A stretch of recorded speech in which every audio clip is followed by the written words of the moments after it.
তবে কোন কোন স্কলার গুটি কয়েক প্রাণীর ব্যাপারে তারা দ্বিমত পোষণ করেছেন। কিন্তু আমরা যদি মেজরিটি স্কলারদের দিকে তাকাই তাহলে দেখবো গোটা বিশ্বে যত স্কলার আছে মেজরিটি স্কলাররা ওনারা সি ফুডের সকল আইটেম খাওয়া হালাল, শিকার করা হালাল, খাওয়া হালাল বলে ওনারা মন্তব্য পেশ করেছেন। যারা এই ব্যাপারে কিছু কিছু প্রাণীর ব্যাপারে ভিন্ন মত পোষণ করেন তাদের কয়েকটি মতামত আমি আপনাদের সামনে তুলে ধরছি। যেমন কোন স্কলাররা বলেছেন যে সাগরের প্রাণী খাওয়া তখন জায়েজ হবে যদি সেটা সবসময় সাগরে বসবাস করে, অর্থাৎ সেটা জলজ প্রাণী হতে হবে, কিছু সময় জলে থাকে আবার কিছু সময় স্থলে থাকে, এ জাতীয় প্রাণী খাওয়া যাবে না। যেমন ব্যাঙের কথা ওনারা উল্লেখ করেছেন, আল্লাহ রাসূল সাল্লাল্লাহু আলাইহি ওয়াসাল্লাম ব্যাঙ হত্যা করতে নিষেধ করেছেন, আর যে প্রাণী হত্যা করা নিষেধ সেটা খাওয়াও নিষেধ, সো ব্যাঙ খাওয়া যাবে না। এক্ষেত্রে ওনারা কুমিরের কথা উল্লেখ করেছেন, কারণ কুমির পানিতেও থাকে আবার ডাঙ্গাতেও থাকে, আর কুমির হচ্ছে খুবই ফেরোসাস, খুবই হিংস্র প্রকৃতির প্রাণী, সো এটার গোশত খেলে ওইটার একটা অ্যাটিটিউড মানুষের মধ্যে চলে আসতে পারে। এজন্য শুধু মালিকি মাযহাবে কুমির খাওয়াকে ওনারা অ্যালাউ করেছেন, বাকি সব স্কলাররা কুমির খেতে নিষেধ করেছেন। এক্ষেত্রে আমরা কচ্ছপের কথা উল্লেখ করতে পারি। কচ্ছপ শুধু পানিতেই থাকে না, কচ্ছপ পানিতেও থাকে আবার কচ্ছপ স্থলেও থাকে, সো এক্ষেত্রেও স্কলাররা কচ্ছপের ব্যাপারে দ্বিমত পোষণ করেছেন। তবে শাফি মাযহাবে কচ্ছপ খাওয়া জায়েজ, তবে সেক্ষেত্রে ওনারা শর্ত আরোপ করেছেন যে এটাকে স্লটার করে জবাই করে তারপরে কচ্ছপের মাংস খেতে হবে।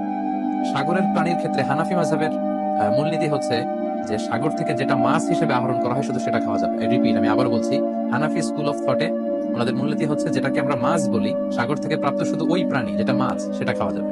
যেটাকে দেখতে অনেকটা কীট পতঙ্গের মতো মনে হয়, যেটা দেখতে অনেকটা পোকামাকড়ের মতো মনে হয়, হানাফি স্কুল অফ থটে সেটাকে নাজায়েজ বলা হয়েছে। যেমন প্রিয় বোন, আপনি প্রশ্ন করেছেন যে শামুকের কথা, ঝিনুকের কথা, কাঁকড়ার কথা, সো এগুলো খাওয়া হানাফি স্কুল অফ থটে মাকরু বলা হয়েছে। ওনারা মনে করেন যে এগুলো মাছ জাতীয় প্রাণীর অন্তর্ভুক্ত নয়, বরং এগুলো দেখতে অনেকটা কীট পতঙ্গ বা পোকামাকড়ের মতো, এগুলো জলজ প্রাণী, ফলে এগুলো খাওয়া যাবে না। পাশাপাশি হানাফি স্কুল অফ থটে মাছের ক্ষেত্রেও নিয়ম হচ্ছে যে মাছটা জীবিত আপনাকে শিকার করতে হবে।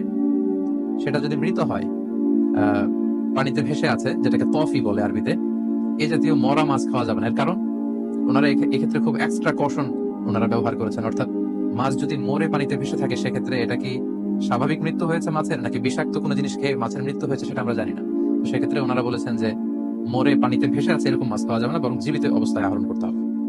পাশাপাশি হানাফি স্কুল অফ থটে আরো একটি বিষয়কে শর্ত আরোপ করা হয়েছে, সেটা হচ্ছে খবিস হতে পারবে না, মিনাল খাবাইস হতে পারবে না, অর্থাৎ দেখতে এটাকে একটু অপছন্দনীয় লাগে, দেখতে কেমন কেমন যেন লাগে।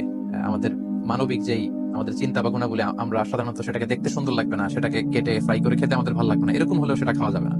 তাদের মূলনীতি হেদায়েতে যেটা এসেছে সেটা হচ্ছে মাসিও আসামাক ফাহুয়া খবিস, সাগরের প্রাণীর মধ্যে মাছ ছাড়া যা আছে হানাফি স্কুল অফ থটে তারা বলছেন যে এগুলো সবগুলোই খবিস, এগুলো তৈয়বাত নয়।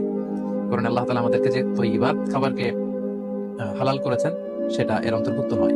তো এই কয়েকটি দ্বিমত ছাড়া আমরা যদি গোটা ওয়ার্ল্ডের মেজরিটি স্কলারদের দিকে তাকাই তাহলে দেখবো যে ওনারা সব ধরনের সি ফুডকে হালাল করে দিয়েছেন।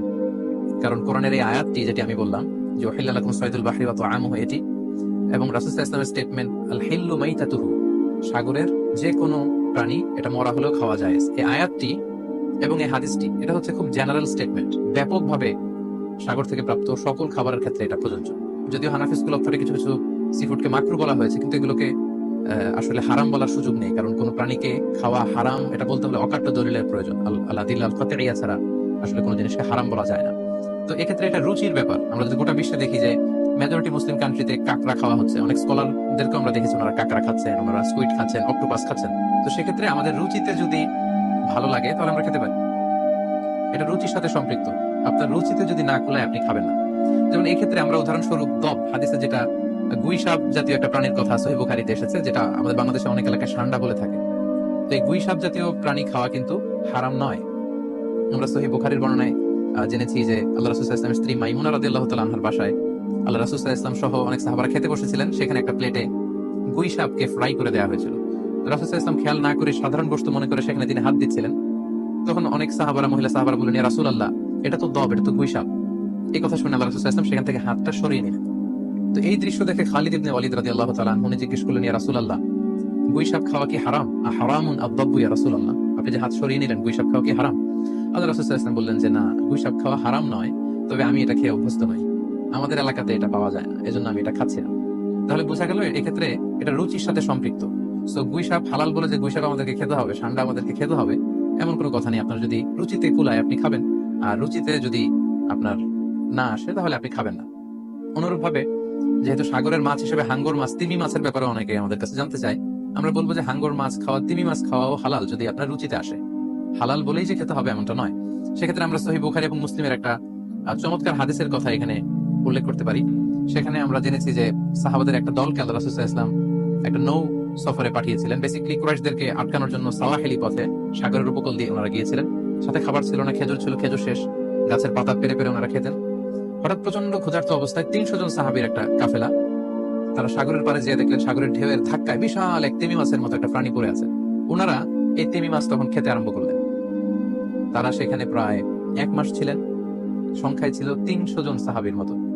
ওনারা এই তিমি মাছ খেয়ে এটাকে ফ্রাই করে, এটাকে সিদ্ধ করে করে টানা 1 মাস ওনারা খেলেন। এবং হাদিসে এসেছে যে আমরা এই তিমি মাছের গোশত খেয়ে, যদি হাদিসের শব্দটা এসেছে আম্বার জাতীয় একটা মাছ, তো এটা এত বড়, এটা ব্লু ওয়েল টাইপের কোন একটা মাছ হবে, নীল তিমি টাইপের কোন একটা মাছ হতে পারে।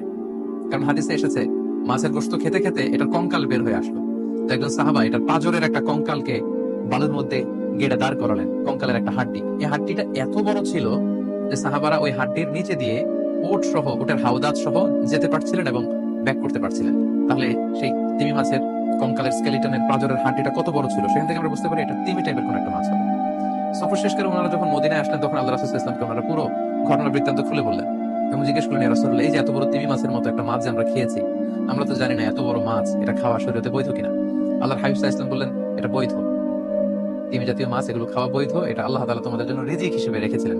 সহিহ মুসলিমে যেই বর্ণনাটা এসেছে, তিনি বললেন যে হুয়া রিজকুন আখরাজাহুল্লাহু লাকুম, এটা আল্লাহর পক্ষ থেকে তোমাদের জন্য নির্ধারিত একটা রিস্ক। এবং আল্লাহ রাসূল সাল্লাল্লাহু আলাইহি ওয়াসাল্লাম বললেন, ফাহাল মাআকুম মিন লাহমি, ওই মাছের গোশত তোমরা যে প্রিজার্ভ করেছিলে ওইখান থেকে কি তোমাদের কাছে কিছু আছে? সাহাবারা বললেন, জি, আমাদের কাছে সেই মাছের কিছু অংশ এখনো আছে। আল্লাহ রাসূল সাল্লাল্লাহু আলাইহি ওয়াসাল্লাম বললেন, তাহলে আমাকে কিছু দাও, ফাতুতঈমুন, আমাকে কিছু খাওয়াও।